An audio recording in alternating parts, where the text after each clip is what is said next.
It is really good to be here with all of you in the room. My name's Justin. I get to serve as the teaching pastor. I know there are those of you gathered online, and I'm glad to have you here. We're glad that you're a part of this morning and in this weekend as we gather together. And we're in week 2 of this series, Winning, talking about how to honor God in every arena of life. And as we get started, I've just got this question to think about, kind of focus on, kind of get our minds ready for what we're going to unpack and look at today. And it's this, and see if this resonates with you.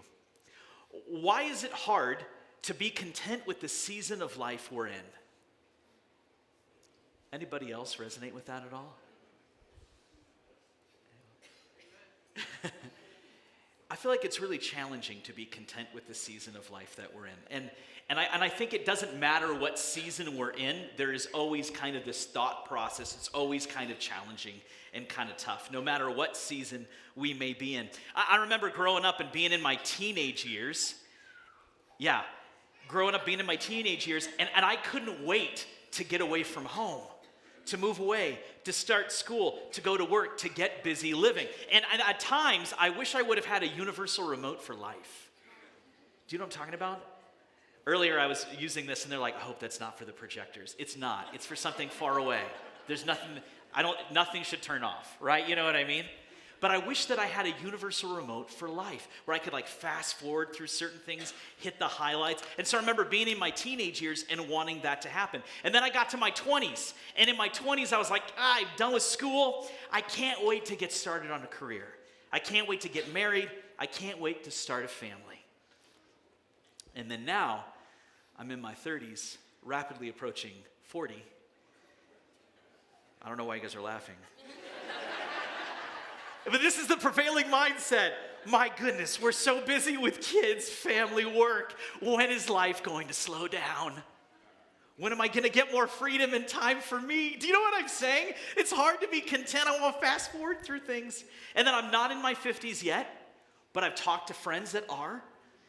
And in your 50s, this is what I understand. Can't wait to be done with work and enjoy the golden age of retirement. Which is so funny to me. It's 20s. I can't wait to get started. And by the 50s, it's like, that's enough. Do you know what I mean? That's about enough of that. And again, I'm not in this stage either, but talking to some friends and relationships I have, empty nesters. At that point, it's like you're retired, and it's kind of like, oh, I wish I could rewind and go back to a house full of kids when there was noises. Right? I bring all that up to say, it can be hard to be content with the season of life that we're in, to enjoy that. We often can't wait to get to the next stage, the next destination in the journey of life. We want to get to the next season to get to move upward and onward, and we're willing to fast forward through things. One of my favorite quotes from a character in the show The Office, Andy Bernard, at the end of the show, says this, and it was really serious when he said it. He says, I wish there was a way to know you're in the good old days before you've actually left them. Right? The Office, who would have thought? And this is the thing. For some of you, what we're going to talk about today is how to win in your singleness. And for some of you, singleness is a season that you expect to fast forward through quickly. And maybe you've never been married, or maybe you're widowed, or you've been divorced. Now, I bring this up to say, I want you to know right off the bat, you're not alone. You're not alone. I was looking at this, had some conversations. This was really interesting to me. First of all, I just high level here, you're not alone, because everybody's single for some length of time. I don't know if you guys knew this, but this is true. No one comes out of the womb married, be like, that's weird. It doesn't happen. Everybody's single for some length of time. And on average, this is what I found, women live about 40% of their life single. On average, men live about 38% of their life single. And you may be like, well, what counts for the difference? Because men don't live as long. That's just the data. I'm not making it up. And as you look at it, as it turns out, this season of singleness, it's getting longer and longer for people. According to last year's census data, the average marrying age for men is 30.2 years. and women is 28.6. Now this data, the next data point is a little bit dated. It's from 2020, but at that point, only 44% of millennials, so I'm talking like 23 to 38, that broad range, they were married. So 56% are single in that age range. Nearly half of all US adults are single. All right? So you're not alone, and it's a season of life. And sometimes we want to fast forward through it very quickly. But so my question to you is, as we're in this series Winning, what do you think it looks like to win in this season? Like, what do you think it looks like? Hold that. I think our culture and our world has some very specific views of what it means and what it looks like to win in a season of singleness. Right off the bat, first of all, sometimes that singleness is unwanted. It's unwanted. You don't want to be single. And so a lot of times I think that win gets defined as escape from that season, which is escape when you find a spouse and end that season. You find a spouse and end that season. So if it's unwanted singleness, a lot of times the win is I found a spouse and I got married.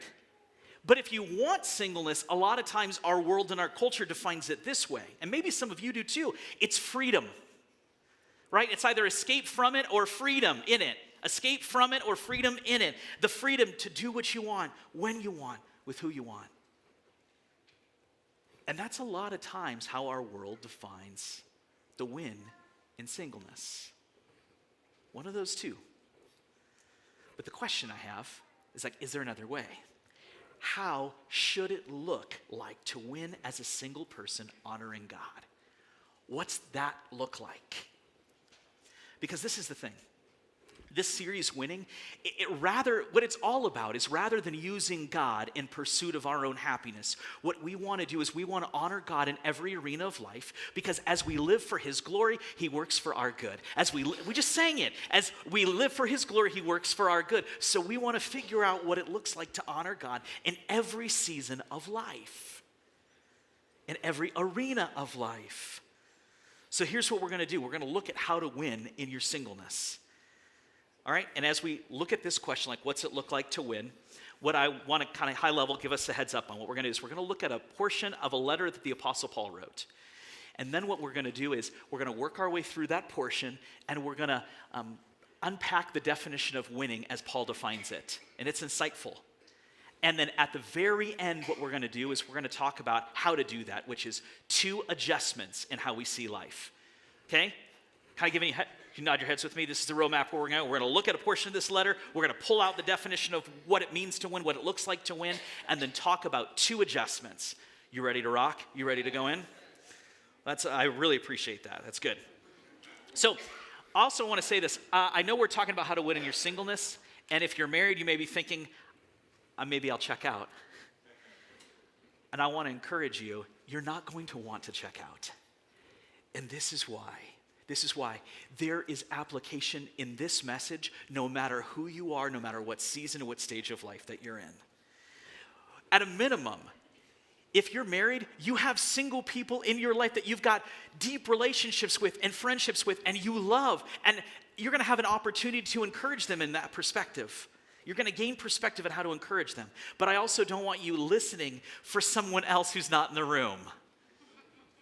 That's why I'm saying, no matter where you are, there's something for you here. So you're not going to want to check out. Stay with me. All right? So we're going to look at Paul's letter to the church in Corinth, this ancient Roman city, Corinth. And you might be wondering who Paul is. Let me give you just a quick backstory. Here's who Paul is, the guy that's writing this letter, okay? He's a Jew. He's a Jewish leader. He was a Jewish leader. He's passed, right? He was a Jewish leader from the religious political sect called the Pharisees. And his story really takes off after Jesus was raised from the dead. After Jesus was raised from the dead, see, when Jesus went to the tomb, there was no movement of Jesus followers because he was dead. And then after 3 days, the movement of Jesus followers, understandably, blew up in rapid increase. The movement of Jesus followers grew. And Paul, he wasn't a follower of Jesus. He was a high-level ranking elite Jewish official guy. he took it upon himself and got authority to do this, to persecute Jesus' followers all over Jerusalem and the surrounding areas around in the area. And he would imprison them, and he would arrest them, and he had authority to do so. And he did that in the 30s, in the first century AD. He's probably in his maybe later 20s, early 30s at this point. This is Paul. Now, he's on his way to this place called Damascus to do just that. And on the road, he's ready to arrest and imprison followers of Jesus, when Jesus himself, the risen Jesus, appears to Paul and rebukes him. Needless to say, Paul is converted at that moment. And he is invited to be a part of this mission. He's given a mission to plant churches all over the Roman Empire, going after specifically unreached non-Jewish people groups, the Gentiles, that's that word. And he is called to share who Jesus is and what Jesus has done. And he would go in and he would start these churches. And then after he would leave this area, having entrusted to leadership, he would write letters to encourage and honestly sometimes to call out. And what we're going to look at is one such letter that he wrote to a church in Corinth. That's the backstory. Sound good? Here's what he says to this church. Paul says, "But I wish everyone were single, just as I am. Yet each person is a special gift from God, of one kind or another. So I say to those who aren't married and to widows, it's better to stay unmarried, just as I am." Interesting, right? And so at the surface level here, here's what we understand about Paul. I didn't tell you in his backstory. He's a single guy. This isn't somebody else. He's living in that season of life and speaking about it like this. And then he doubles down on it. Look at what he says. "So the person who marries his fiancée does well, and the person who doesn't marry does even better." I don't know why you're laughing, right? The person who doesn't marry does even better. It's interesting, this perspective. Now, I want to don't walk away from this message and be like, "Justin told me I have to get a divorce." That's what it says. Like, I didn't say that. I'm not saying that. Because in this passage, he also says to stay. If you're married, don't seek to be unmarried. But he says the person who doesn't marry does even better. And so what I want us to see is, I think there is, when I look at this, I think there is a mindset to abandon here. And I think it kind of creeps into our minds, it creeps into the culture, but there's this thought that we have to get rid of and abandon. That a married life is a more fulfilling life. We have to let that go, because that's not what this says. The person who doesn't marry does even better. And questions I have is like, okay, why does he say that? Why does he say that, and what does that really mean? Like, why does he say it? What does he mean?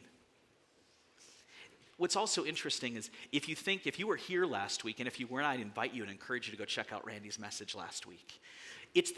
Paul is the same writer to the church in Ephesus, where he talks about the beauty of marriage and how marriage is a picture of Jesus' love for his church. And so he writes that in Ephesians, and here to the church in Corinth, he's saying, the person who doesn't marry does even better. And you're like, what? How? So what I think Paul's saying is there's something unique and special about this season of life. And he's going to spend a chunk of this chapter explaining what that is, and then ultimately getting us to our definition of what it means to win in that season of singleness. So here's how he continues, right? He says, "But if you do get married, it's not a sin. And if a young woman gets married, it's not a sin." So he's trying to be really clear here, and he says this multiple times. He's applying, think about it this way, he's applying his pastoral wisdom, his counsel, and his perspective in light of life circumstances and situation. He's giving a recommendation, a counsel, but it's not a command of this is sin, this is sin. This is not sin, this is sin. This is not sin, this is sin. He's not saying that, but he's talking about wisdom and counsel pastorally. And then he says why he's giving this, right? Why he said what he said. In the second part of this verse, he says, "However, those who get married at this time will have troubles." And I'm trying to spare you those problems.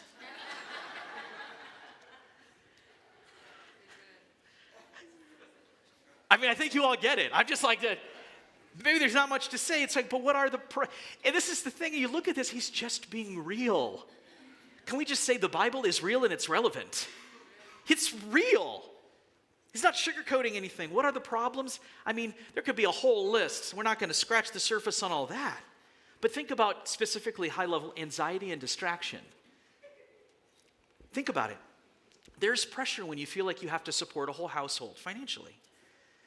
It creates anxiety. And there are some of you, maybe you've been here, maybe you're not here or not, I'm not sure. But maybe there are some of you that feel stuck in a job that you don't really like, but you need to put food on the table. And you need to pay the mortgage. That's a distraction. That's anxious. There are potential for fights and conflicts with someone that you see every day and is always there. Right? There's the potential for anger and focus to be stolen by your offspring that don't listen. He's just saying that he's just being real. There are troubles. I'm trying to spare you those problems. Now, I'm not dogging on marriage at all. A season of marriage can be a beautiful gift, but we just have to be real. We have to be real. It brings its own unique anxieties and distractions, its own challenges unique to it. Think about it at a high level. If you're married, you are not responsible for your spouse's happiness and joy. But the level of their happiness and joy certainly impacts you, does it not? I think we have a tendency of looking at these seasons of life. The grass seems greener on another season. The grass can often look like greener on the other side of a season. We tend to amplify the benefits of another stage and downplay the limitations of that stage. And then with the season and stage of life that we're in, we tend to downplay the benefits of the season we're in and upplay the limitations. The grass seems to always look greener on the other side of a season. And Paul's just being real. That's one of his whys. He says, but let me say this, dear brothers and sisters, the time that remains is very short. So from now on, those with wives should not focus only on their marriage. Kind of interesting. This is interesting to me. Think about, one of the things that catches my eyes, he says, the time that remains is very short. And then this was written nearly 2,000 years ago. The time that remains is very short, 2,000 years later. What's that mean? What's going on? So part of it, as I'm looking at this, I think part of it is he's talking about everything in light of eternity. So see the season you're in, my encouragement, see the season you're in right now in light of eternity, future eternity. From the perspective of eternity, everything now seems very short. When you're thinking of forever, right now, no matter how long you live, no matter how long you're married, it's like a blip. It's a blip. From an eternal perspective, everything seems very short. So we got to look at it through that lens and that eyesight. And he's saying because the time is very short, don't focus. Don't focus. You should not focus only on your spouse. You're thinking like, well, why? Or what's the mindset there? And this is something that I heard in a message by late Pastor Tim Keller. And he said this, and I think this is interesting for us to think about. And if you're married, this is worth your time. He says, it's harder to turn a friend into an idol than a spouse. It's harder to look to a friend to fill the place God should than a spouse. It's interesting to me, thinking about that for a moment. I can see this to be true. It's possible to make a marriage, a spouse, another person, our hope, our validation, our security, where our identity comes from. It's easy for the whole world, like our whole world, to revolve around another person in marriage. That, I'm not saying that couldn't happen with a friend, but it's far more difficult. See what I'm saying? That's a unique challenge. Like, being real, that's a unique challenge. But he's really driving at that eternal perspective. Those who weep or who rejoice or who buy things should not be absorbed by their weeping or their joy or their possessions, because it's all temporary. It's not all bad stuff. Those who weep, okay, who rejoice, who buy things. It's just all temporary. That's the point. It's all temporary. He says those who use the things of the world should not become attached to them. For this world, as we know it, will soon pass away. Hadn't happened in the last 2,000 years, but it's temporary. It's the mindset of eternity. And this is the thing, I feel like the longer I've been married and the older I've got, the more I'm processing this and still trying to figure this out, what it means for me. Everything passes away, and that also includes marriage. A relationship with God is the only thing that lasts forever. I didn't make that up. I'm not saying that. Jesus is the one who affirmed that. And he came back from the dead on the third day, so I just believe what he tells me. And he said this, "For in the resurrection, they neither marry nor are given in marriage, but are like angels in heaven." It's like we have to be real and look at our marriage in light of eternity. Everything passes away. You're like, what are angels like in heaven? Like, I don't know. But it's definitely different. It's definitely different. There's an author and a Christian philosopher, apologeticist, and he wrote a lot of fiction, Christian fiction. His name's C.S. Lewis. He wrote the Chronicles of Narnia. But part of his life story was he got married later in life, I think in his early 60s. And he was married to his wife, the love of his life, that he met later in life. He was married only 3 years before she passed away from cancer. And he wrote a journal that later got published. It was like his raw thoughts, his memoir. And it's called A Grief Observed. Processing grief. And so he said there was like layers to it, not just in this life, but also when he started thinking about heaven and eternity. And here's what he says. "The thing that I want is exactly the thing I can never get." That's what causing him grief. The old life, the jokes, the drinks, the arguments, the lovemaking, the tiny, heartbreaking commonplace. To say H, and that's how he referred to his wife, is dead, is to say all that is gone. Heaven itself is a state where the former things have passed away. So he's just saying it's like there's the grief of not only does he lose her, not only has he lost her in this life, in that marriage relationship, but in heaven it's different. And he can't go back. And he's like got this grief. It's just a reality. I'm not trying to bum you out. I'm just trying to be real with you. And Paul is being real about seeing things through an eternal perspective. So I don't know how we'll relate to our spouse on the other side of eternity, but it will be different. Jesus says it will be different. It won't be like that now. It won't be like it is now. And so this is like let's not focus only on that. Let's not focus only on that. And Paul keeps going. He says, "I want you to be free from the concerns of this life. An unmarried man can spend his time doing the Lord's work and thinking how to please him." So a season of singleness is no guarantee that temporary things won't absorb you, but it certainly helps limiting certain things. Free from the concerns of this life. He says, "But the married man is anxious about worldly things, how to please his wife." And we say worldly things, you can think like, oh, that's got to be a bunch of terrible stuff. Could be, but not just that. It's things of the world. It's like think concerned about. The married man is just concerned about a lot of stuff. And one of those key things, and I'm not saying it's wrong, how to please his wife. And he says this is very key. His interests are divided. Paul is not, he's just talking about reality. He's just like peeling back the veil of what it really is. His interests are divided. They approached the late Tim Keller. In his 50s, he wrote a bunch of books from years of insight. And he was really wise, and they were really, it was speaking to people and changing people's hearts and minds. And they approached him, and they're like, Tim Keller, why did you wait so long to write so many books? And then when you could have been doing this all along.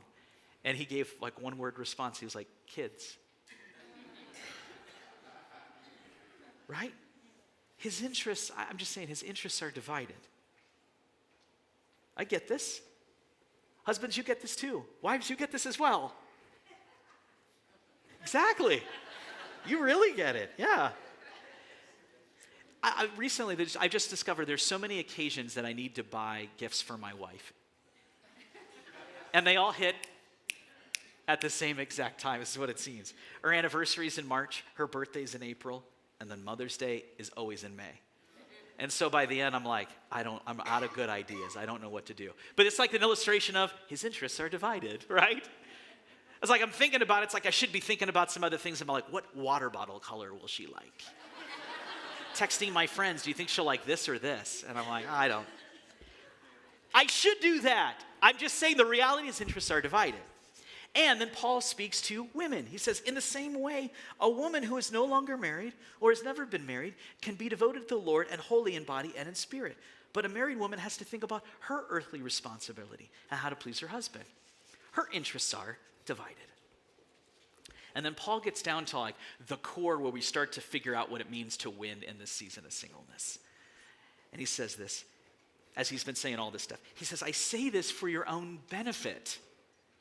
I say it for your own benefit. It's like, I'm saying this for your good. I'm saying it for your good.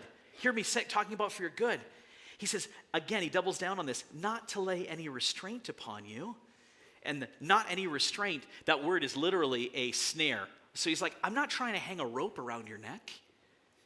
This isn't a command to remain single or to make yourself single. Don't hear that. He's just talking about, it says, but to promote good order. And you're like, what? Okay. What's good order? Well, it's what's appropriate given the context of a situation. The word is, it invites us to think about decorum. You think about dress that fits the occasion. If it's a black tie event and you show up in flip-flops and a Hawaiian print shirt, it's like, it does not match the occasion. So Paul's talking about this life of singleness or remaining unmarried as appropriate for the context of the situation, which his whole view is it's not forever, it's all temporary. Think of in light of eternity. In light of eternity, singleness makes a lot of sense. That's what he's saying. And then Paul identifies the win for singleness. And I won't be honest with you, it's the win for every season of life. This is why I'm glad he didn't check out. He says, to promote good order and to secure your undivided devotion to the Lord. That's what I think and I see as the win. What do you think? Undivided devotion to the Lord. It means to attend upon the Lord. It literally means to sit beside, sitting beside. So in the New Testament, there's another story where Jesus goes, and he goes to the house of Mary and Martha, the two sisters. And Martha, she's getting the house ready and clean and preparing everything. She's very busy with the tasks. And Mary is sitting at the feet of Jesus, just soaking up his teaching, his learning, listening to him. And what Paul's talking about with this undivided devotion, think Mary, sitting at Jesus' feet, sitting beside Jesus. That's the person, right? The person that embraces that season of singleness for that purpose. They're next to Jesus, sitting beside Jesus. They're enjoying him. They're waiting for him to give the next word, the next command, the next direction. They're ready to move, to do everything that he called and created them to do. That's what I see the win in a season of singleness being. So here it is. This is my encouragement. You win in your singleness when you leverage that season to honor God with undivided devotion.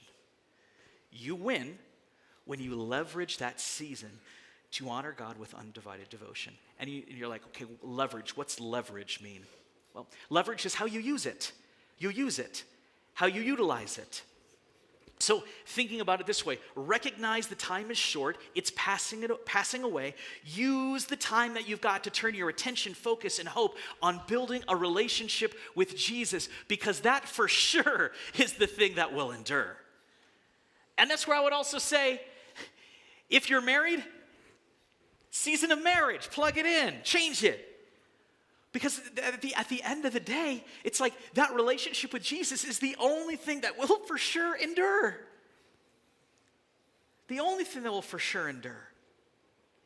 And when that relationship with Jesus is the foundation of any married relationship too, then it is a healthier marriage. So you win when you leverage that season to honor God with undivided devotion. To leverage the season, I like how Jim Elliot says this, and he was a missionary, died at the age of 28, is martyred. sharing, sharing the gospel to an unknown, unreached people group. And here's what he says: wherever you are, be all there. Live to the hilt every situation you believe to be the will of God. I love that. Wherever you are, be all there. Let's not be looking to fast forward to the next season of life. Let's not look to rewind to something that we see is nostalgically better than. Let's not try to pause and hold on to it for as long as we can. Instead, let's enjoy it, savor it. Let's leverage it. Wherever you are, be all there. Live to the hilt every situation you believe to be the will of God. And leverage that season to honor God with undivided devotion. So the question is how? And this is what I want to go to. The how, 2 adjustments to make in how we see life. Here's the first one. See every season as a gift from God. See every season as a gift from God. Whether you're married, whether you're single. And if the season of singleness is a gift, get this, think about this. If we see it as a gift, and this is critical to see it this way, if it's a gift, it's not to be escaped and be unwanted. It's a gift. And if it's a gift, it's not to be wasted or used for your own freedom to do what you want, with who you want, when you want. It's, what do we do with gifts? We steward them. We use them. We leverage them for God's designed purpose. He has a purpose for every stage. So see every season of life as a gift from God. I think this is a great opportunity, like in this season of life, a season of singleness, get healthy. Great opportunity to get healthy. See it that way. Confront addictions of food, substances, pornography. Develop good money and spending habits. Get healthy there. I want to encourage you with this. Invest in building skills, talents, a knowledge base that God to deploy. Here's what I believe, and Paul also writes this to the church in Ephesus. You and I are God's workmanship, masterpiece, created in Christ Jesus to do good works that he prepared in advance for us to do. So I want to say, use this. Get the knowledge, not for your own sake, not to puff yourself up, but in order to be available and ready to deploy however God wants you to be deployed. Whatever good work he has for you to do, you are ready for it. Grow spiritual muscle in this time. Enjoy Jesus. Have focused time and place with him where you connect with him like you've never done before. It's opportunity. It's a gift. Focus on your health, your development spiritually. And then if you get married, you will find a partner for the life that you want to lead. And if you're married, this season is a gift too. And I think if you didn't watch last week's message, check that out. It's an opportunity to grow your holiness, to become more like Jesus, conformed in the way you think, the way you feel, the way you act. It's an opportunity to grow your capacity to love sacrificially, and that will never return void. It's a gift. No matter the season of life you're in, it's a gift. Second perspective. Second adjustment to see. See life from an eternal perspective. We usually ask in life, when we're trying to filter decisions and we've got thoughts, we're trying to figure out what to do next, we usually ask a couple different questions. One is, how important is this? The other is, how urgent is this? What do I do? How important is this? How urgent is this? How important is this? How urgent is this? And I want to encourage you to think through another lens. Ask a legacy question. Ask this, how long will this last? Not how important, not how urgent, how long will this last? What will matter 100 years from now? And then do that. Leverage the season you're in for doing that. And when we get back to that, that's why I want to encourage you, and I want to kind of point you towards this. People matter because they last forever. Everyone lasts somewhere forever. They matter the most. They'll matter 100 years from now. They'll matter forever. So honoring God with undivided devotion through this eternal perspective, it leads to focus on Jesus' mission to be disciples, undivided devotion, who make disciples that make disciples, who are following Jesus. If you're in a season of singleness, use the discretionary time, the increased focus as an opportunity to just pour yourself into and do the Lord's work the way that you were made to do it. I want to also say, if you'll see life from an eternal perspective, it will direct you and lead you towards a path where you'll begin to develop lasting relationships with people that are headed in the same direction with the same commitments and similar values. They'll be committed to what you're committed to, value what you value. What you do determines who you'll meet. If you're headed in this direction, seeing life through an eternal perspective, going after the work of God, if you desire singleness, then the people you meet at this season of life, they can be your deepest friendships, the most enduring ones, the most robust ones. And if you desire marriage, you're going to increase your odds of meeting someone aligned with your value system. If you live for yourself, you'll meet people headed in that direction too. But you want to meet people headed in the direction that you want to travel. That make sense? Yeah. So see every season as a gift from God, no matter what season it is, no matter what age you are. And see life from an eternal perspective, no matter what season it is, no matter what age you are. Those are the adjustments to make. And so my encouragement, my question to you is, coming back to it, will you trust Jesus no matter what season you're in? Will you trust him? Will you trust him? When I think about Jesus, and I look at him, he is he's the perfect picture of what perfect humanity looks like. And he was single. Jesus was single, and he honored his Father with undivided devotion. He with laser-like focus and undivided devotion, he went to the cross, and he went to the cross to pay for my sin, to pay for your sin, a gift that we could not afford to pay. We could not earn. We cannot pay it off. But he went to the cross with that undivided devotion to his Father and focused and love for me. He was thinking eternally, for sure. In Hebrews, it says, for the joy set before him, he endured the cross. And you're like, what is that joy? I think you and I are that joy. Jesus went to the cross thinking eternally forever of you and I being with him in a place he'd prepared forever. That's why he did it. How loved are you and I? How good is he? So will you trust him with your season of singleness? Will you just trust him regardless of what season you're in? He is the one who promises that he'll never leave you. He'll never forsake you. He is the one that said, I am with you always to the very end of the age. Will you take him at his word, and will you trust him? Right now, what we get to do is we get to respond to what Jesus has done first through communion, through taking us together. And if you didn't get one of these, I'd invite you and encourage you to do that. But inside this cup is a piece of bread representing the body of Jesus, and his blood that he shed is represented through the juice. And so what I want us to do is to thank him, to remember what he did and how he made a way for us to be with him forever. He paid our sin. He loved us.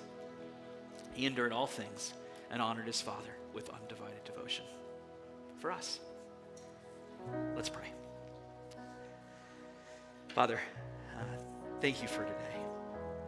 Thank you for your word, and I pray that you would speak to us the encouragement that we need to see things as they really are and to see you as you really are. To be content in the season of life that we're in, as you've called us to, as you've made us, and we would be content with it, serving your purposes, enjoying it to the hilt, just like you've called us to. Growing in strength that comes from you, a devotion to you that comes because you loved us so much first you went to the cross. May that change and just change us, transform us completely. We may be different because of it. I love you, Jesus. I thank you for your love for me. And I pray this all in your wonderful name. Amen. As you're ready, take this and thank Jesus for it.